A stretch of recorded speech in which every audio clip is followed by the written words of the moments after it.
கடந்த ஆண்டு செப்டம்பர் 27 கரூரில் நடைபெற்ற தமிழக வெற்றிக் கழக பொதுக்கூட்டத்தில் ஏற்பட்ட நெரிசலில் 41 பேர் உயிரிழந்த சம்பவம் தொடர்பாக சிபிஐ அதிகாரிகள் விசாரணையை மேற்கொண்டனர்.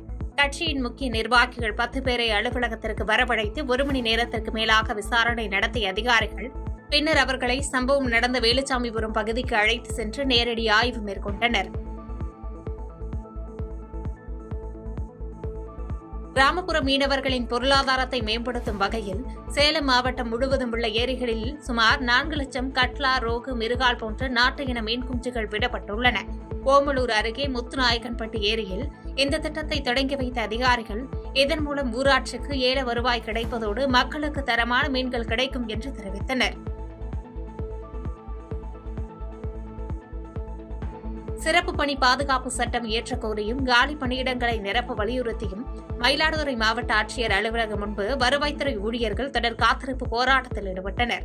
கோரிக்கைகள் ஏற்கப்படாததால் 2வது நாளாக சாலை மறியலில் ஈடுபட்ட 50 பெண்கள் உட்பட 150 பேரை போலீசார் கைது செய்து தனியார் திருமண மண்டபத்தில் அடைத்தனர்.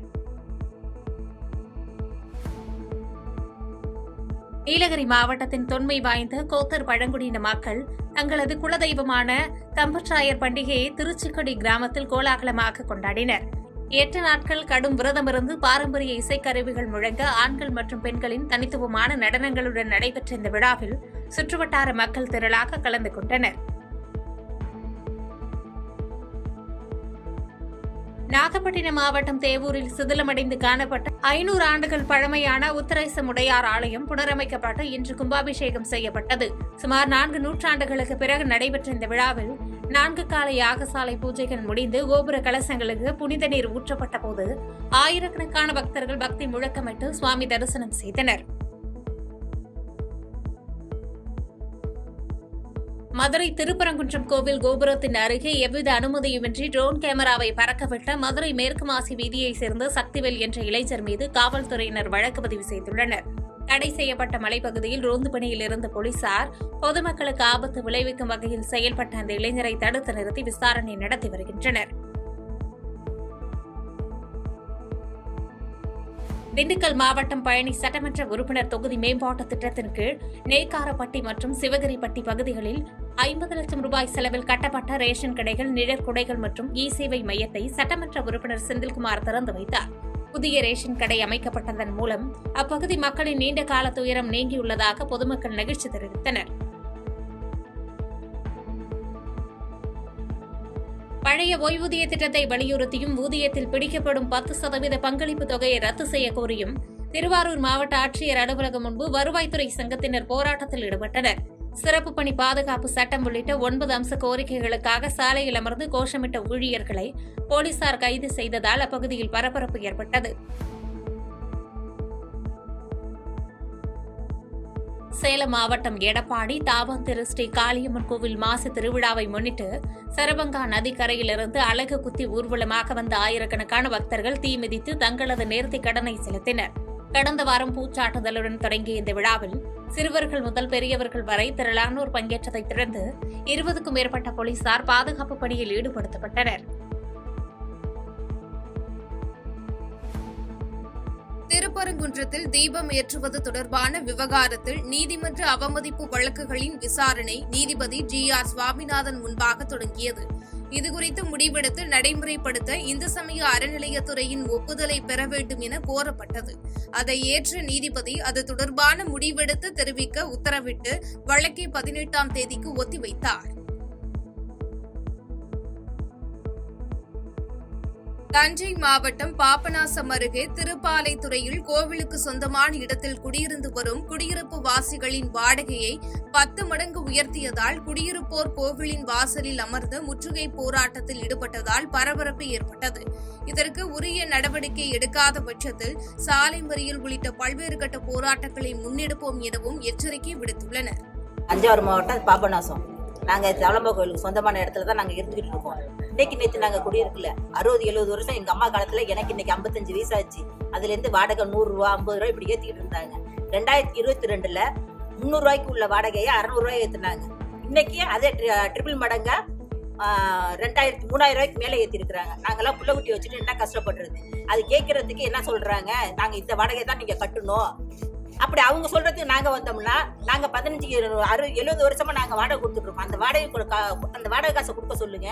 நாங்க வந்து இந்த கட்டுமான கூலி இருக்குல்ல, அந்த கட்டுமான கூலியும் கொடுக்க சொல்லுங்க. நாங்க இங்க வேற எங்கேயாவது இடத்த பார்த்துக்கணும். நாங்க 4000 5000 வாடகை கொடுக்க முடியாது. நாங்களாம் அன்னைக்கு கூலி வேலை செஞ்சு சித்தாள் வேலை செஞ்சு தான் நாங்க சாப்பிடுறோம். என்ன வேற எதுவுமே எங்களாட்டி முடியாது. பழைய வாடகை நிரந்தரம் பண்ண சொல்லுங்க.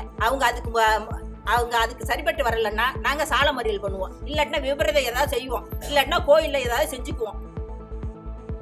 கடலூர் மாவட்டம் புவனகிரியில் திமுக சார்பாக தமிழ்நாடு தலைகுனியாது என்ற தலைப்பில் நடைபெற்ற பொதுக்கூட்டம் தொடங்கிய சிறிது நேரத்திலேயே மக்கள் கலைந்து சென்று வெறிச்சோடிய நிலையிலும் சிறப்பு பேச்சாளராக கலந்து கொண்ட முன்னாள் அமைச்சர் முத்துராமலிங்கம் அதனை பொருட்படுத்தாமல் சுமார் 1 மணி நேரத்திற்கும் மேலாக உரையாற்றினார். மேலும் திமுகவை சார்ந்த முக்கிய நிர்வாகிகள் மட்டுமே கடைசி வரை இந்நிகழ்ச்சியில் அமர்ந்திருந்தனர் என்பது குறிப்பிடத்தக்கது. நாமக்கல் மாநகரின் மையமாக விளங்கும் நரசிம்ம சுவாமி கோவிலில் தெப்பத் தேர் திருவிழா கோலாகலமாக நடைபெற்றது. தெப்பத் தேரில் எழுந்தருளிய நரசிம்மர், அரங்கநாதர், ஆஞ்சநேயர் சுவாமிகள் 5 முறை வலம் வந்து அருள்பாலிக்க பக்தர்கள் கோவிந்தா கோவிந்தா என பக்தி முழக்கங்களுடன் தரிசனம் செய்தனர். இதில் சுற்றுவட்டார கிராமங்களைச் சேர்ந்த திரளான பக்தர்கள் கலந்து கொண்டு பக்தி பரவசத்துடன் தெப்பத் திருவிழாவை கண்டு மகிழ்ந்தனர். கோவை மாவட்டம் பொள்ளாச்சி அருகே கிணத்துக்கடவு சுற்றுவட்டார பகுதிகளில் ஏற்பட்ட பனிமூட்டத்தால் வாகன ஓட்டிகள் முகப்பு விளக்குகளை எரியவிட்டவாறு சென்றனர். பகல் நேரத்தில் வெப்பத்தின் தாக்கம் அதிகமாக காணப்பட்டு வந்த நிலையில் இன்று அதிகாலை திடீரென பனிப்பொழிவு ஏற்பட்டு குளிர்ந்த சூழ்நிலை நிலவியதால் மக்கள் மகிழ்ச்சியடைந்தனர். திருவண்ணாமலை மாவட்டம் கீழ்பெண்ணாத்தூர் சுற்றியுள்ள பல்வேறு பகுதிகளில் வழக்கத்திற்கு மாறாக கடுமையான மூடுபனி நிலவியதால் வாகன ஓட்டிகள் முகப்பு விளக்குகளை எரியவிட்டவாறு சென்றனர். தேசிய நெடுஞ்சாலைகளில் எதிரே வாகனங்கள் தெரியாத அளவிற்கு கடுமையான பனிப்பொழிவு ஏற்பட்டதால் வாகன ஓட்டிகள் சிரமமடைந்தனர்.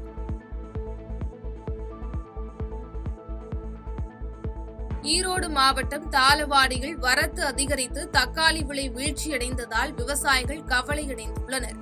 சென்ற மாதம் 1 கிலோ தக்காளி விலை 45 முதல் 48 ரூபாய் வரை விற்ற நிலையில் தற்போது கிலோ 3 ரூபாய்க்கு விற்கப்படுவதால் பெரிதும் நஷ்டமடைந்து காணப்படுவதாக விவசாயிகள் வேதனை தெரிவித்தனர்.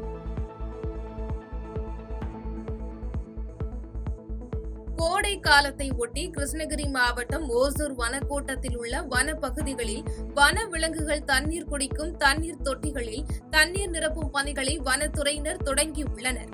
கோடை காலங்களில் வன விலங்குகளுக்கு தண்ணீர் பற்றாக்குறை ஏற்பட்டு வனத்தை விட்டு வெளியேறி குடியிருப்பு பகுதிகளுக்கு இடம்பெயரும் நிலை உருவாகக்கூடும் என்பதால் முன்னெச்சரிக்கையாக வனத்துறையினர் நடவடிக்கை எடுத்துள்ளனர். திருவள்ளூர் மாவட்டம் பூந்தமல்லியில் செயல்பட்டு வரும் தனியார் பள்ளியின் மாவட்ட அளவிலான PS ராவ் நினைவு விளையாட்டு விழாவில் தமிழகத்தில் உள்ள இப்பள்ளியின் மாணவ மாணவிகள் கலந்து கொண்டு கொடி அணிவகுப்பு மரியாதை நடத்தினர். இவ்விளையாட்டுப் போட்டிகளில் பங்கேற்று வெற்றி பெற்றவர்களுக்கு சான்றிதழ்களும் கோப்பைகளும் வழங்கப்பட்டன.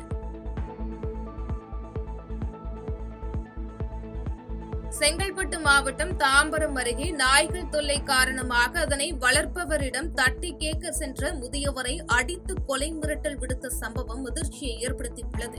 இச்சம்பவம் குறித்து வழக்கு பதிவு செய்த போலீசார் விசாரணை மேற்கொண்டு வருகின்றனர். 14/10 அல்லாடி கிருஷ்ணசாமி ஸ்ட்ரீட் F1 ஐரிஸ் ரூம்ல நான் 60 வருஷமா இருக்கேன். எங்க அப்பா எல்லாம் இங்கே தான் இருந்திருக்கேன். என்னுடைய நேட்டிவ் பிளேஸ் இதுதான். இன்னைக்கு காலையில் என்ன ஆச்சுன்னா, அந்த சத்யா ஃப்ளட்ஸில் ஒரு ஹரி அவங்க வீட்டு நாய் வந்து எங்கள் வீட்டு வாசலில் இருக்கிற காரோடைய கவரை வந்து கிழிச்சிட்டு இருந்ததை நான் பார்த்தேன். நான் வந்து கம்பை எடுத்து அதை விரட்டி விட்டேன். விரட்டி விடும்போது அவங்க அந்த நாய் வச்சிட்டு இருக்கிறவங்க வந்து ஏன் நாயை விரட்டுறீங்கன்னு கேட்டாங்க. இந்த மாதிரி கவரை கடிச்சிட்டு சரி ஏன் நாயை வெளில விட்றீங்க, வெளியில் விடாதீங்க, வீட்டுக்குள்ளேயே வச்சு வளங்க, இல்லைன்னா நீங்கள் வெளியில் கூப்பிட்டு போனோன்னா கயிறு கட்டி இல்லை செயின் போட்டு கூப்பிட்டு போங்க அப்படின்னு சொன்னேன். சொல்லிட்டு மேலேருந்து இறங்கி வந்து என்னை அடிச்சிட்டாரு. நான் இது வந்து பிளைண்டண்டாக இருக்கிறதுனால நாங்கள்லாம் இங்கே தான் வாக்கிங் போயிட்டுருக்கோம். வாக்கிங்கும் போக முடியல. வந்து பின்னாடியே துரத்திட்டு வருது. அது சாப்பாட்டுக்காக கேட்டு வருதா இல்லை கடிக்கிறதுக்கு வருதான்னு எங்களுக்கு எப்படி தெரியும்? கம்ப்ளைண்ட் கொடுத்தீங்களா? இன்னைக்கு காலையில் வந்து கம்ப்ளைண்ட் கொடுத்துருங்க போலீஸ் ஸ்டேஷன். கடலூர் மாவட்டம் சிதம்பரம் அண்ணாமலை பல்கலைக்கழகத்தில் ஆசிரியர்கள், ஊழியர்கள் மற்றும் ஓய்வூதியர்களின் ஒருங்கிணைப்பு குழுவினர் பல்வேறு கோரிக்கைகளை வலியுறுத்தி மனித சங்கிலி போராட்டத்தில் ஈடுபட்டனர். இந்த கோரிக்கைகள் நிறைவேற்றாவிட்டால் தேர்தலை புறக்கணிப்போம் எனவும், ஆசிரியர் ஊழியர்களுக்கு ஆதரவாக மாணவர்களும் தன்னெழுச்சியாக வந்து போராட்டத்திற்கு ஆதரவு தெரிவிப்பதாகவும் தெரிவித்தனர். கடலூர் மாவட்டம் மடப்பட்டு பைபாஸ் சாலையில் மணப்பாக்கம் அங்குச்செட்டிப்பாளையம் வரையிலான 6.8 கிலோமீட்டர் தொலைவில் பைபாஸ் சாலை அமைக்கப்பட்டும் ரயில்வே கிராசிங் பணி நடைபெறாததால் பொதுமக்கள் பயன்பாட்டிற்கு வராமல் மக்கள் அவதியடைந்து வருகின்றனர். இதற்கு மாவட்ட அதிகாரிகள், ரயில்வே அதிகாரிகள் விரைந்து உரிய நடவடிக்கை எடுக்க வேண்டும் என பொதுமக்கள் கோரிக்கை விடுத்துள்ளனர். திருவாரூர் மாவட்டம் திருத்துறைப்பூண்டி அருகே அடகு வைத்த நகையை ஏலம் விட்டதாக கூறிய கூட்டுறவு வங்கி ஊழியர்களிடம் வாக்குவாதத்தில் ஈடுபட்ட மூதாட்டி மற்றும் உறவினர்களால் பரபரப்பு ஏற்பட்டது. நகை ஏலம் விடுவதற்கு முன்னர் எந்தவொரு முன்னறிவிப்பும் இன்றி சட்டவிரோதமாக ஏலம் விட்டு விற்பனை செய்தது குறித்து உரிய நடவடிக்கை எடுக்க வேண்டும் என கோரிக்கை விடுத்தனர்.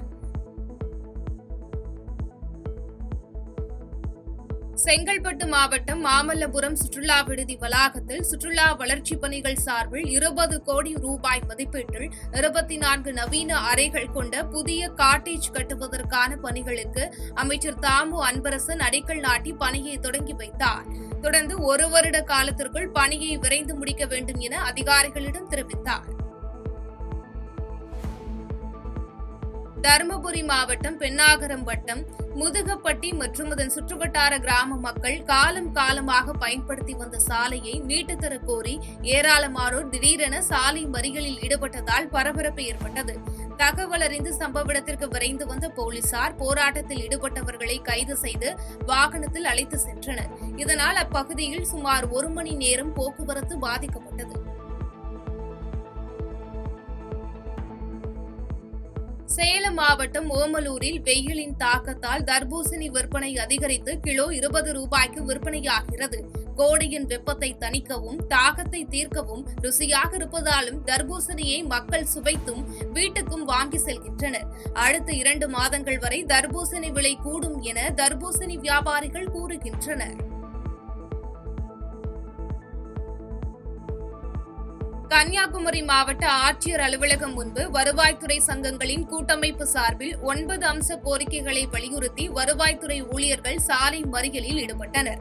தகவல் அறிந்து சம்பவ இடத்திற்கு விரைந்து வந்த போலீசார் சாலை மறியலில் ஈடுபட்ட வருவாய்த்துறை ஊழியர்களை கைது செய்து வாகனத்தில் அழைத்து சென்றனர்.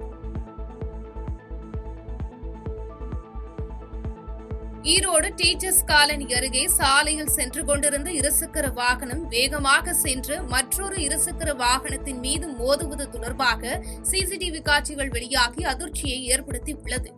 இந்த விபத்தில் சிக்கி கல்லூரி மாணவன் மற்றும் 2 இளைஞர்கள் பலத்த காயமடைந்து மருத்துவமனையில் சிகிச்சை பெற்று வரும் நிலையில் போலீசார் இவ்விபத்து குறித்து விசாரணை மேற்கொண்டு வருகின்றனர். செய்திகளை உடனுக்குடன் தெரிந்து கொள்ள கீழ்க்கண்ட கேபிள் மற்றும் டிடிஎச் நெட்வொர்க்குகளில் எம்நாடு செய்தி தொலைக்காட்சியை காணுங்கள். பாதகம் செய்பவரை கண்டால் நாம் பயம் கொள்ளலாகாது பாப்பா. மோதி மிதித்துவிடு பாப்பா, அவர் முகத்தில் உமிழ்ந்துவிடு பாப்பா. அண்மை செய்திகளை உடனுக்குடன் தெரிந்து கொள்ள இணைந்திருங்கள் எம்நாடு தொலைக்காட்சியுடன்.